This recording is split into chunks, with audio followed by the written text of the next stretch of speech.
मूकं करोति वाचालं पङ्गुं लङ्घयते गिरिं यत्कृपातमहं वन्दे परमानन्दमाधवम्।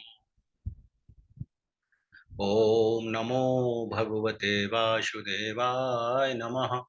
ॐ नमो भगवते वासुदेवाय नमः। ॐ नमो भगवते वासुदेवाय नमः। देवियों एवं सज्जनों, गोस्वामी तुलसीदास जी महाराज द्वारा रचित श्री रामचरितमानस के कतिपय व्यवहारिक प्रसंगों की श्रृंखला में अपना मंतव्य प्रस्तुत करने हेतु आप सबके समक्ष समुपस्थित हूं। ब्रह्म परब्रह्म परमेश्वर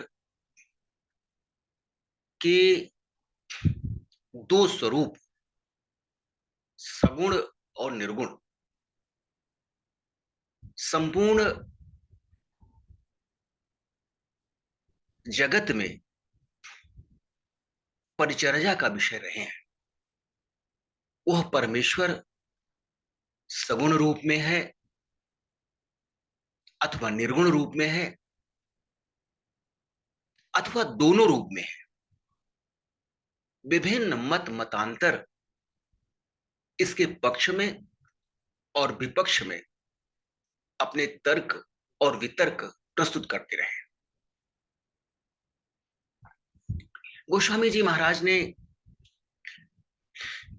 परब्रह्म परमेश्वर के एक स्वरूप सगुण स्वरूप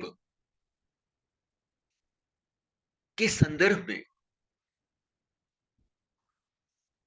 महाराज दशरथ के मरणोपरांत लंका विजय के उपरांत दशरथ जी के प्रभु श्री राम से मिलने हेतु आगमन को साकार ब्रह्म का जीवंत उदाहरण माना है। श्री राम जी वैसे तो भौतिक रूप में अयोध्या नरेश महाराज दशरथ के पुत्र के रूप में जन्म लिए हैं, किंतु वह परब्रह्म परमेश्वर के स्वरूप है। वैसे भक्त जो परब्रह्म परमेश्वर के प्रति उनके सगुण स्वरूप के प्रति आस्था रखते हैं, भक्ति रखते हैं, वह मोक्ष की कामना नहीं करते। गोस्वामी जी महाराज कहते हैं, रघुपति प्रथम प्रेम अनुमाना चितई पितई दीन्हे दृढ़ ज्ञाना। रघुपति प्रथम प्रेम अनुमाना चितई पितई दीन्हे दृढ़ ज्ञाना। ताते उमा मोक्ष नहीं पायो दशरथ भेद भगति मन लायो। सगुनो पाक्ष मोक्ष न लेही सबनो पासक मोक्ष न लेही। तिन्ह कहु राम भगति निज देही। बार बार करी प्रभु ही प्रणामा दशरथ हरसि गए सुर धामा। सगुण ब्रह्म की आराधना करने वाले, सगुण ब्रह्म की उपासना करने वाले कभी भी मोक्ष की कामना नहीं करते हैं, क्योंकि मोक्ष आवागमन के मार्ग को अवरुद्ध कर देता है। इस भवसागर में, इस संसार सागर में आने जाने की स्थिति स्वतः ही समाप्त हो जाती है जब किसी प्राणी को मोक्ष की प्राप्त हो जाती है। किंतु सगुण ब्रह्म की उपासना करने वाले जो भी प्राणी हैं, वह सदैव प्रभु के निर्बल प्रभु के निर्मल भक्ति की कामना करते हैं। भगवान राम के पिता महाराज दशरथ राम के सगुण स्वरूप से प्रेम करते हैं। पिछले जन्म में मनु शतरूपा के रूप में उन्होंने अनेकों वर्ष कठोर तप करके